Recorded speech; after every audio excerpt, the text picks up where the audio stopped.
William Bishop's blood is much more unstable than human blood and shows extensive mutation.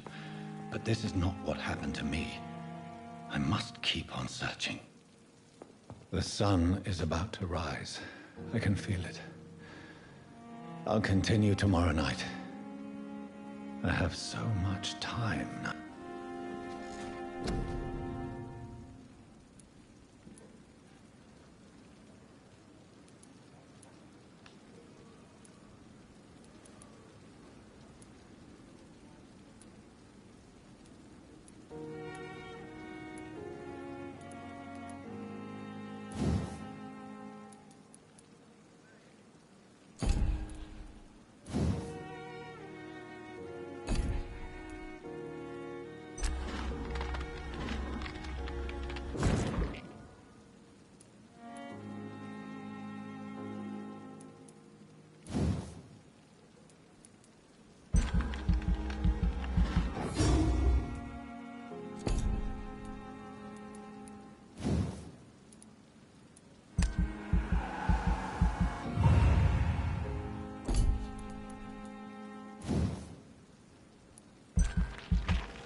If I stay here until my research is complete, I'd better learn to hide my true nature from the mortals.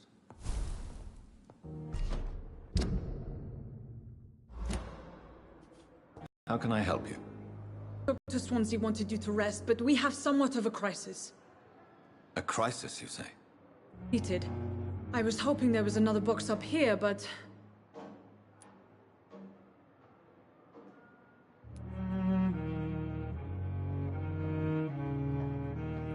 Sorry, there's nothing here.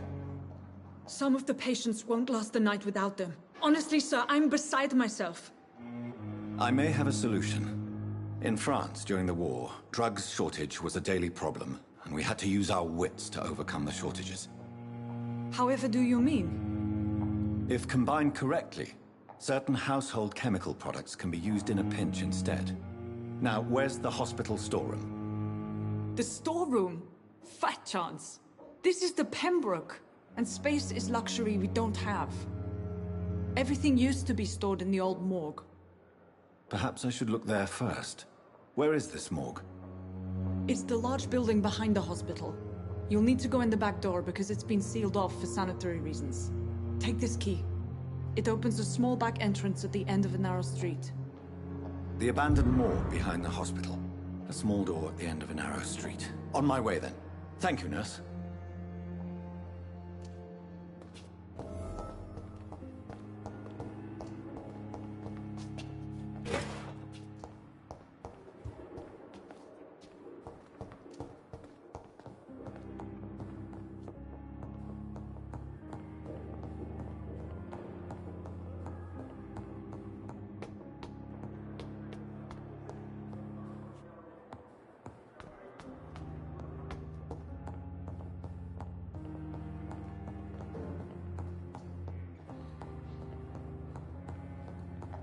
It's locked, all right.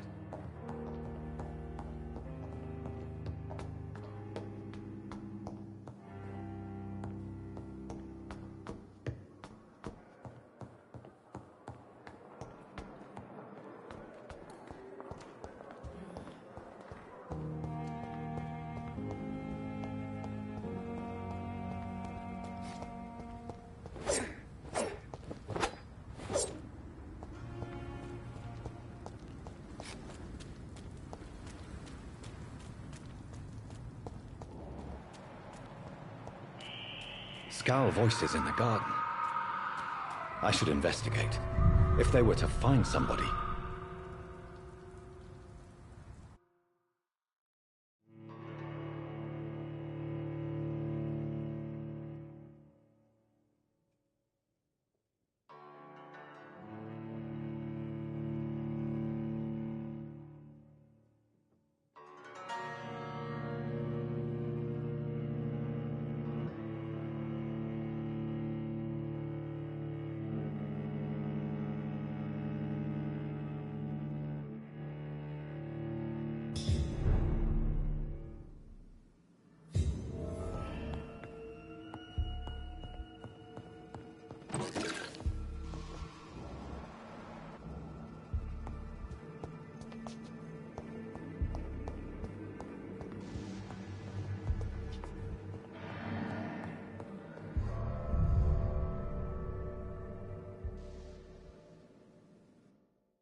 I cannot enter.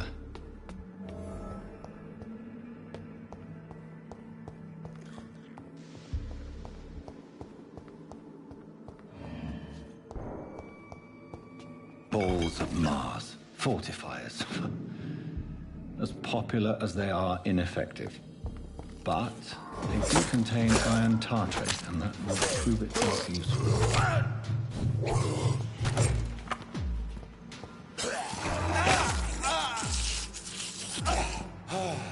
Similar to the infected William Bishop. Must be the same strain.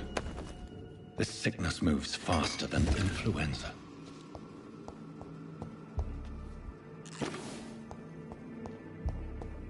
It's locked.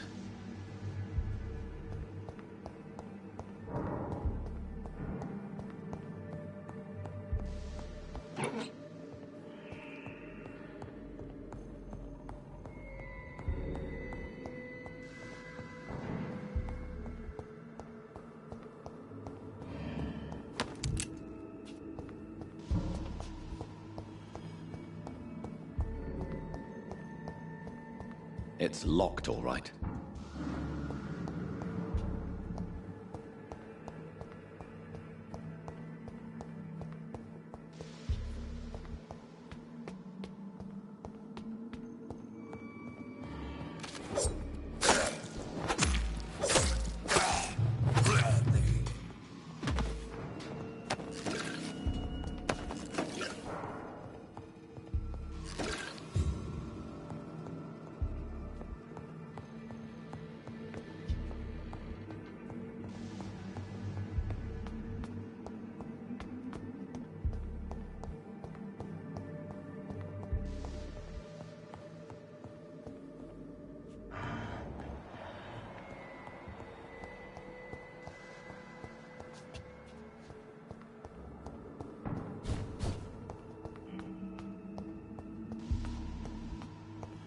I cannot enter.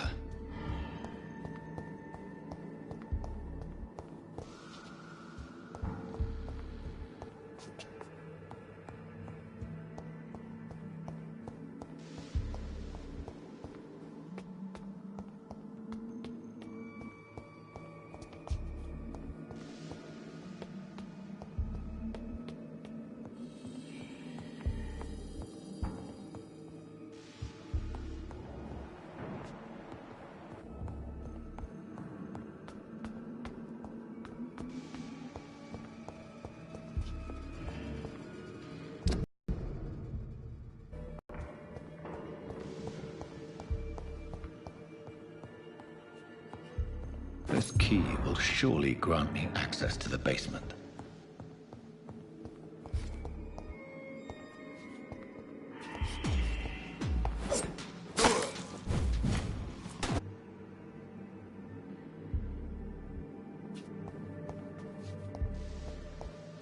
It's locked.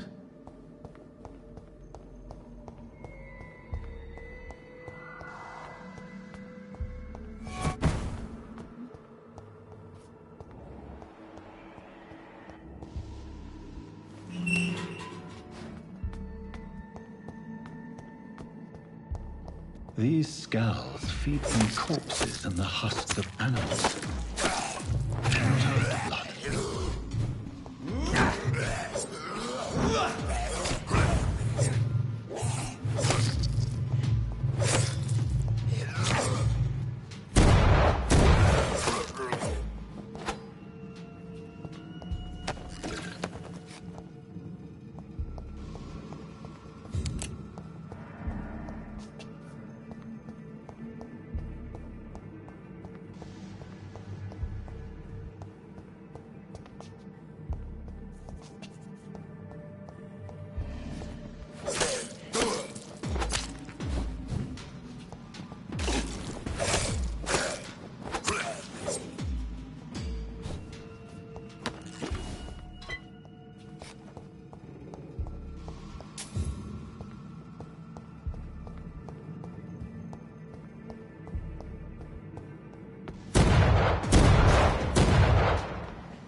It's locked, all right.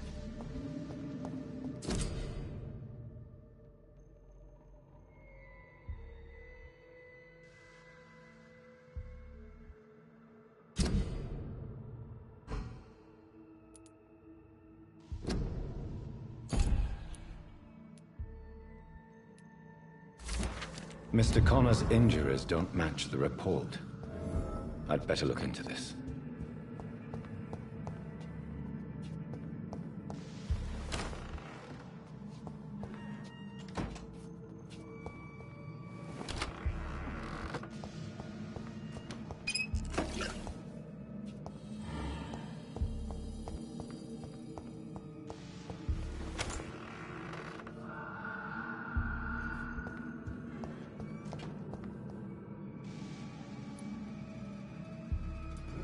Multiple abrasions and scarring on the arms and legs.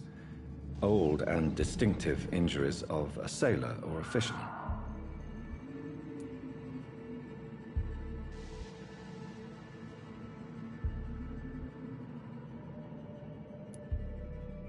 Traces of a pinkish foam at the corner of the lips.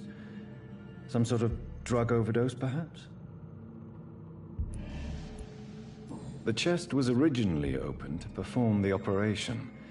The sutures are clean, but the chest has been reopened.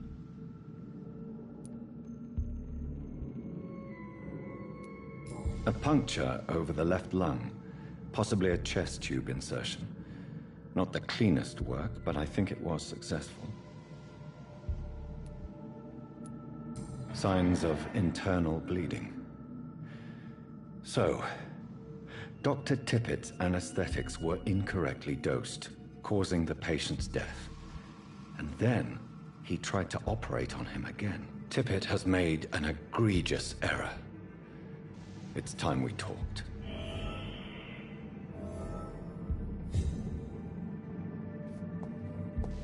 It's locked, all right.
We met once before, at the Rockefeller University in New York. Dr. Tippett's, yes, I remember.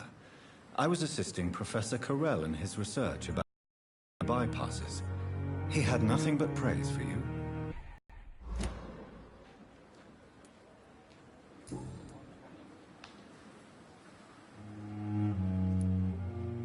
What is the Pembroke Hospital situation? And please, speak freely. This hospital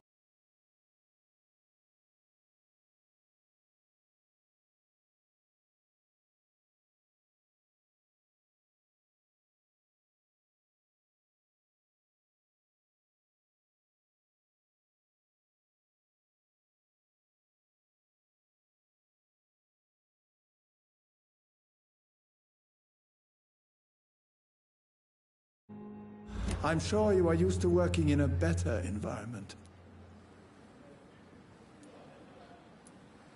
It's more than enough. In any case, the personnel of a hospital are much more important to me than the building. Don't be misled by appearances, Dr. Reed. This hospital does not lack talented people. It just lacks hope. What can you tell me about the staff in the hospital? Some are really good, and others are not so good. But during this troubled period, there is no time for slander. I prefer to focus on the positive character traits. Any opinion about the management? I don't always agree with Dr. Swansea's reserve, but I must admit he does all he can to keep this facility running during this crisis. Ah yes, the burden of command. I was fed up with this concept while serving as a medical officer. Don't get me wrong. Swansea's a good administrator. I just wish he would get out of his office now and again. Tell me more about cherished people, then. Nurse Brannigan is a pearl.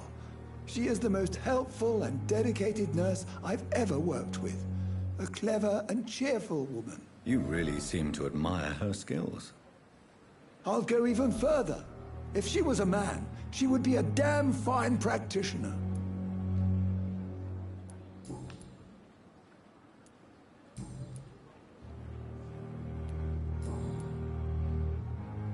That's the blunt truth.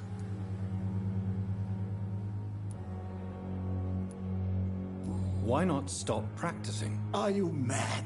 I killed that man, I admit it, and it won't happen again. I have saved so many lives since then. What was the nature of the mistake? It was a twofold error. My diagnosis was wrong, and the administered dosage was too strong.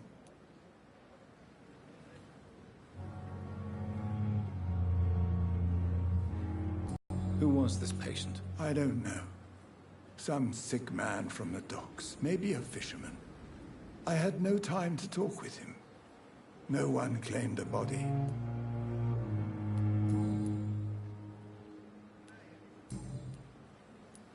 Goodbye, Dr. Tippett.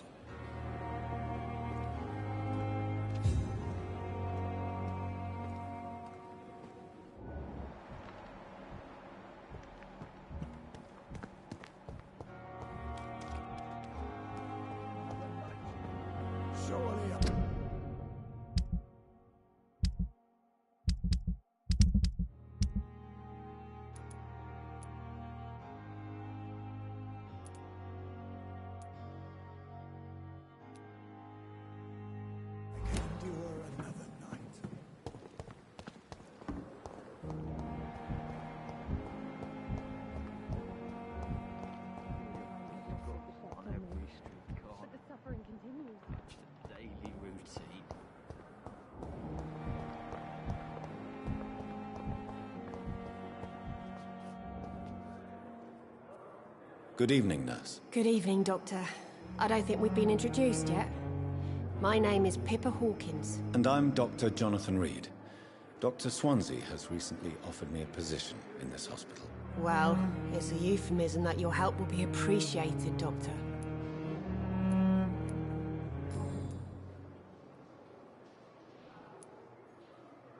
How would you describe the situation at the Pembroke Hospital? It's serious. The flu is wreaking havoc amongst the staff and patients. We are running out of everything. Nurse Hawkins, the Spanish flu won't last forever. Even the Black Plague didn't kill everyone. I wish I could believe you. But what if this epidemic was worse? What if in the end, nobody was spared? You must get a hold of yourself, nurse. Sorry, I'm exhausted. No one has any idea when this epidemic will be over.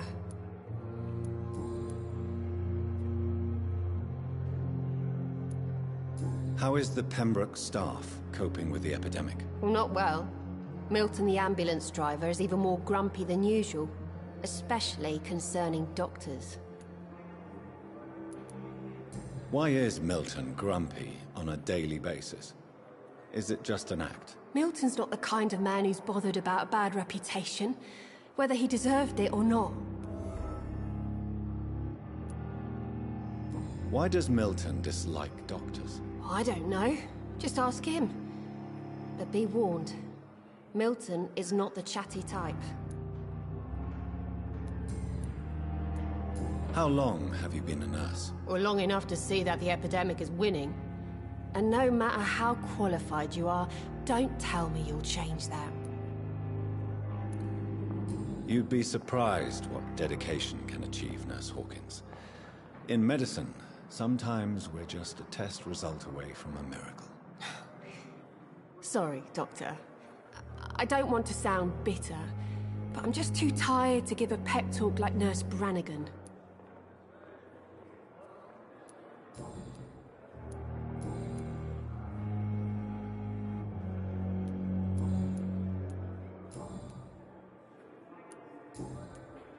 Goodbye, Nurse Hawkins.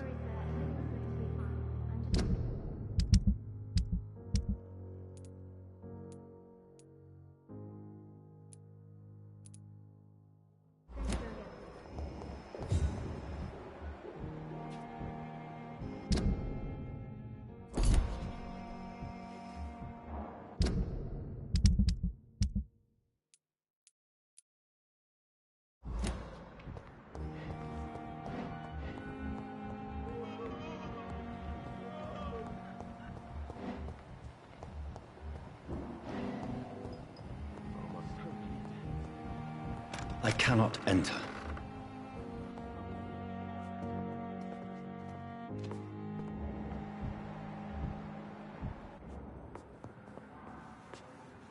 Good evening, madam. Can I help you? It's my son who needs you, sir. I'm Dr. Jonathan Reed. How can I help your son? I'm Beatrice Goswick, mother of Mortimer Goswick. Could you check on him, please, Dr. Reed? I've heard much of your talents as a physician.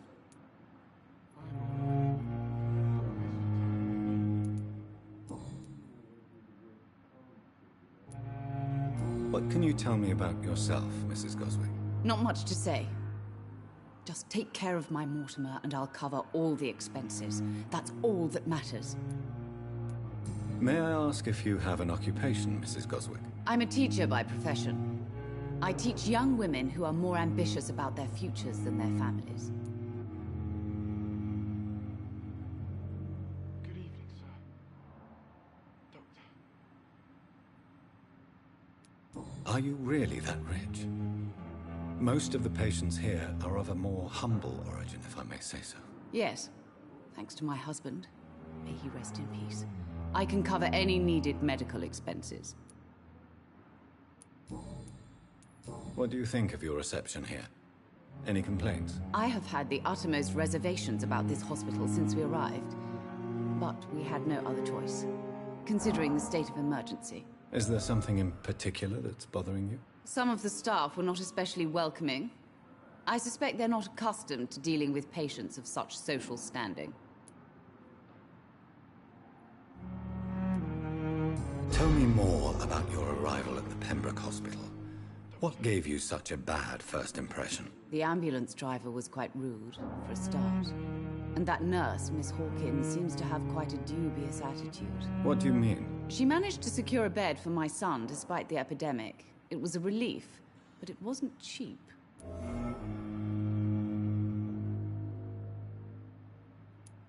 She charged you for a bed? Yes, and I paid without question, considering the urgency of the situation. I share your concern, Mrs. Goswick.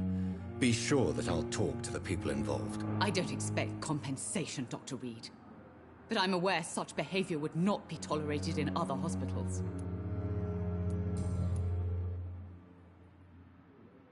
Good evening, sir.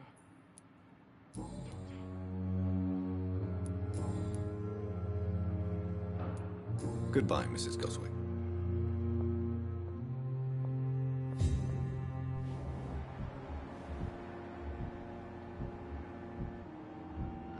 I'm all right. Don't waste your time with me. And still more coming. I'm pretty sure we're making a difference.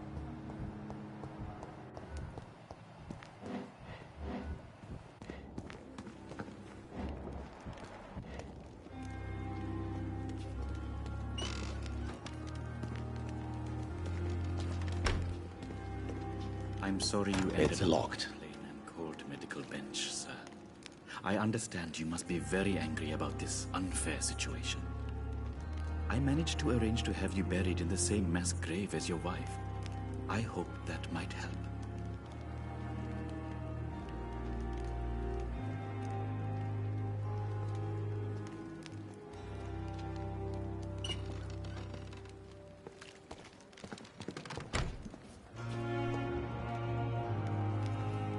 Good evening. I'm Dr. Reed. Always a pleasure to meet a colleague, sir. Especially when he was supposedly dead. A colleague? Are you a doctor too? Not anymore, sir. I used to be Dr. Rakesh Chadana.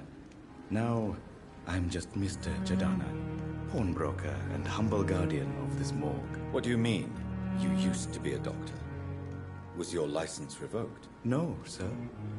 It is just that I like to be precise. I run a little pawn shop while taking care of the dead. But I used to be a real doctor.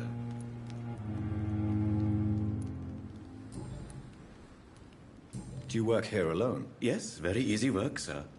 All I have to do is watch a few bodies. The situation was very different when the main morgue was still open. Why do you have to watch these bodies? Because these poor fellows have no names. We keep them in case someone comes looking for the missing. Sadly, very rarely happens. Why close the hospital's main morgue? It was for sanitary reasons after the beginning of the epidemic. Cadavers had to be moved to the nearest mass grave. Are you afraid or uneasy being surrounded by so many corpses? Why should I? These bodies are empty vessels. Flesh left to decay. Poof. No soul anymore. All gone. An interesting point of view. And quite an exotic one, too. Most people fear, or at least have a respect, for dead flesh. Sir, as a medic during the war, I learned to face my death and the death of others. It's the pain we have to tame, not death itself. How did you get this job? After I left the army, I worked as an undertaker down by the docks. A dangerous place with many an unpleasant business there. Milton Hooks helped me get a job here.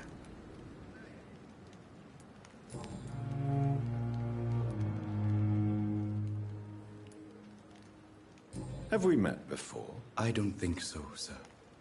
Why? When we first talked, you said you were glad to meet me since I was reported dead. Funny story, sir. Your sister came here a few nights ago. You were missing, and she was looking for your body. She must be very relieved now.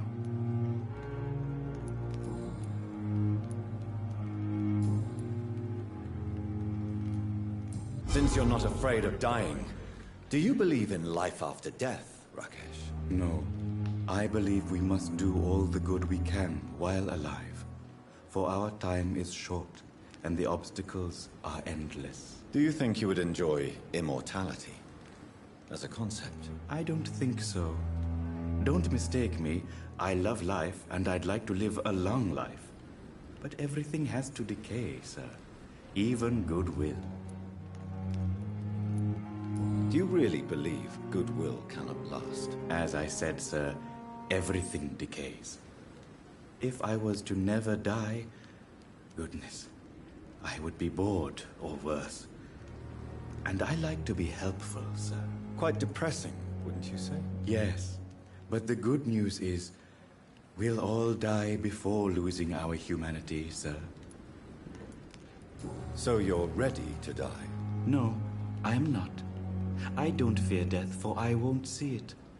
What troubles me is the pain my death will inflict to those I know. You're a wise man, Mr. Chadana. No, Dr. Reed. I am a foolish man. But I like to think otherwise.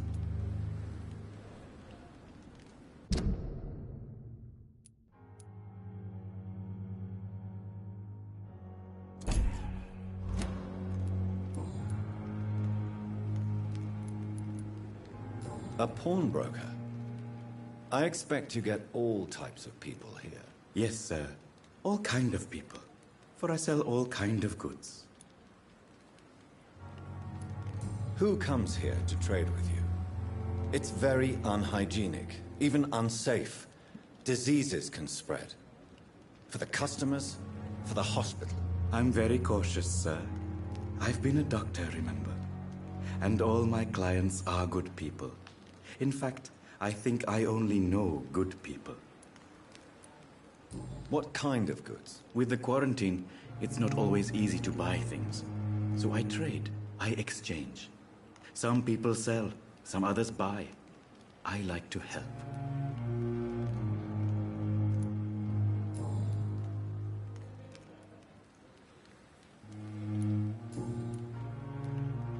Please show me what you have to sell. Of course. It's just trinkets and curios, really. But I'm sure they can be useful.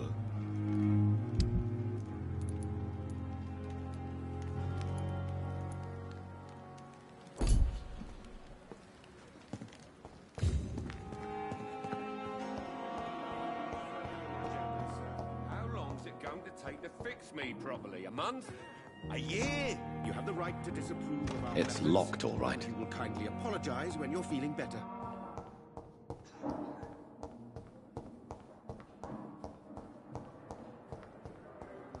Every street corner. The daily routine.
Scowls can be so ferocious.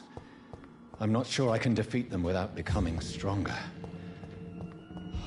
To drink blood is so tempting.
The flower's dying. It needs water.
I cannot enter.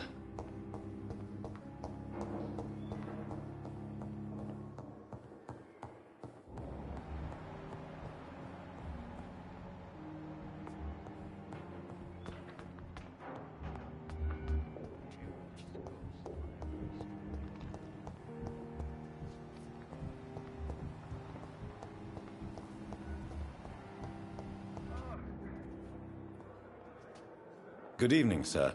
I'm Dr. Reed. I believe we're going to be colleagues. Reed? Yes, I've been informed about your arrival. I'm Waverly Ackroyd.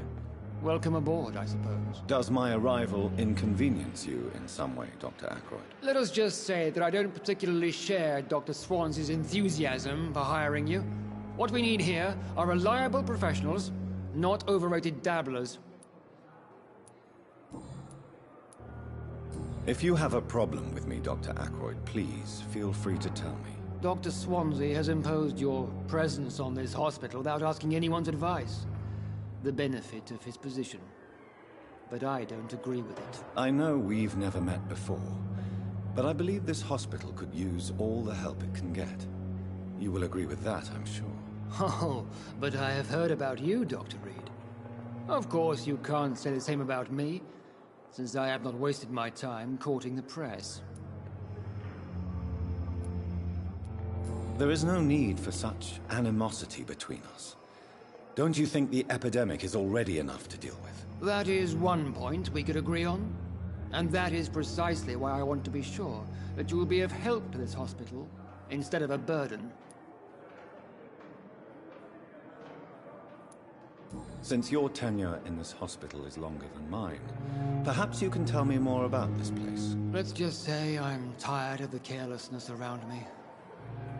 I have always respected the skills of Dr. Swansea, but over time his enthusiasm has become displaced. Carelessness? Exactly what are you talking about? We're here to save lives. The people who trust us are not volunteering for experimentation. They're here to be healed. I don't intend to run any radical experiments, Doctor. Even if I, as any good practitioner should, express an interest in pushing the boundaries of medical research. Modern medical methods were created through audacity and ego. But there are rules in our line of work, and they're here to protect our patients.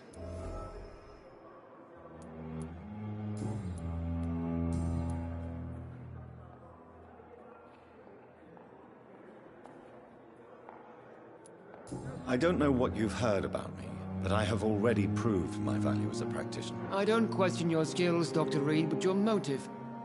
Is it money, fame, or are you truly dedicated? And what exactly is that supposed to mean? I served in the war just like you.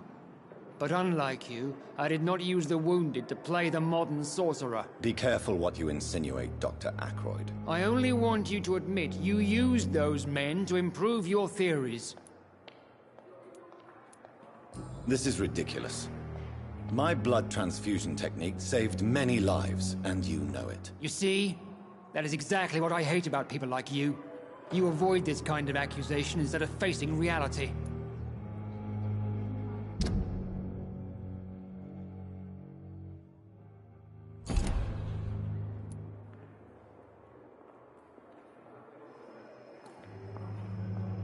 It seems you have bad memories of your military service. I refuse to see this industrial slaughter as scientific progress. War only reveals the worst in men. We can at least agree on something, Dr. Ackroyd.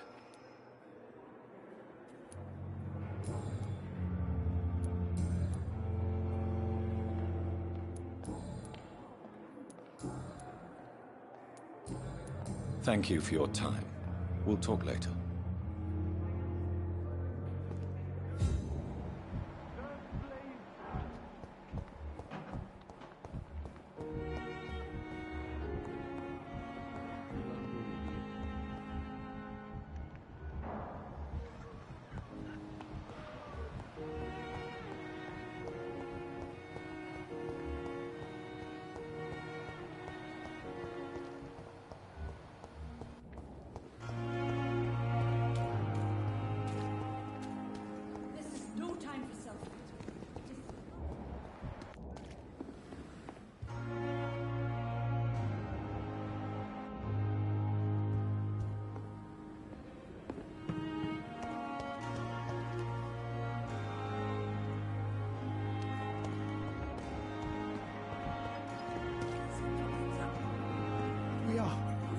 Good evening, nurse.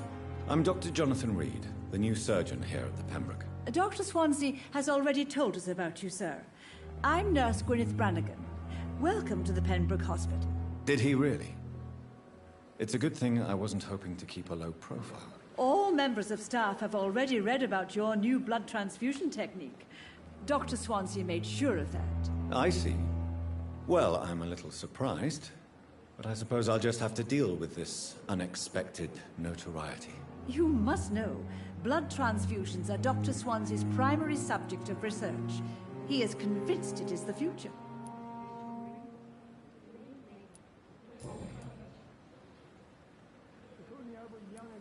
How are things here? Not good, to say the least. We're struggling against an invisible enemy, more lethal than any bullet from a gun. It's hard, Doctor. An invisible enemy? Quite a poetic term for a disease, especially from a nurse. Sorry, Doctor. These last few weeks have been exhausting. We could all do with a good night's sleep.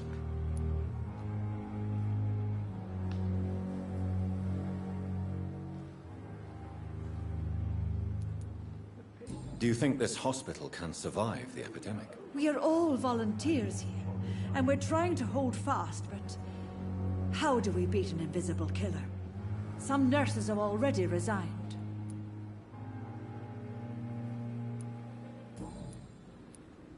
I'm not familiar with all the staff yet. Perhaps you could help me. Brilliant professionals, most of them. Dr. Swansea has a gift for recruiting talent. Most of them. Is there a problem I should know about, nurse? It would be inappropriate for me to speak ill of a colleague.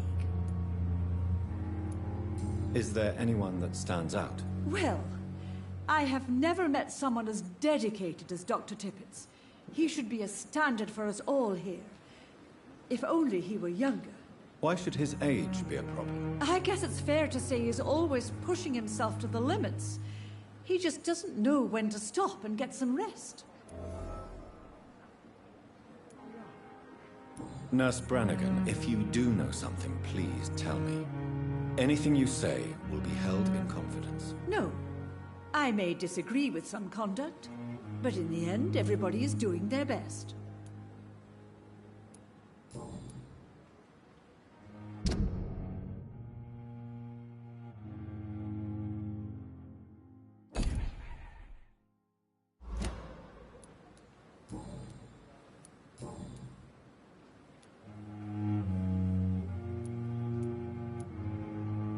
Tell me what Dr. Tippett did.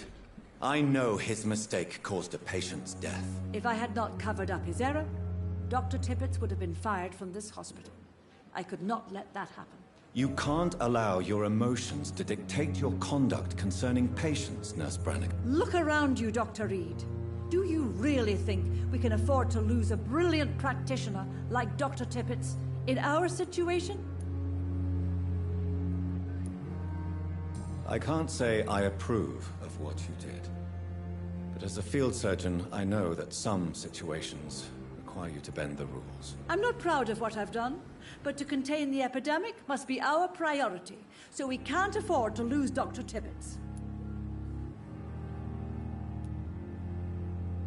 Why does Dr. Tippett claim you're the main reason he keeps working, despite his fatigue? If it wasn't for him, I probably would have left the Pembroke years ago. Dr. Tippett does not think of you as just a nurse anymore, does he? If you're suggesting he's not taking my gender into consideration when it comes to medical practice and knowledge, I really hope he doesn't.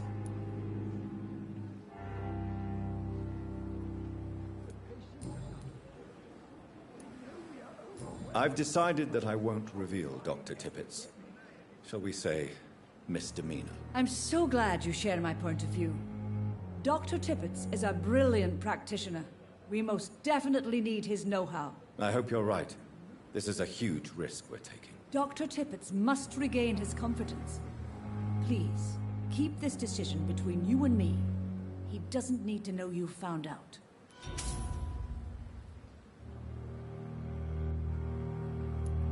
Goodbye, nurse. Call me if you need assistance.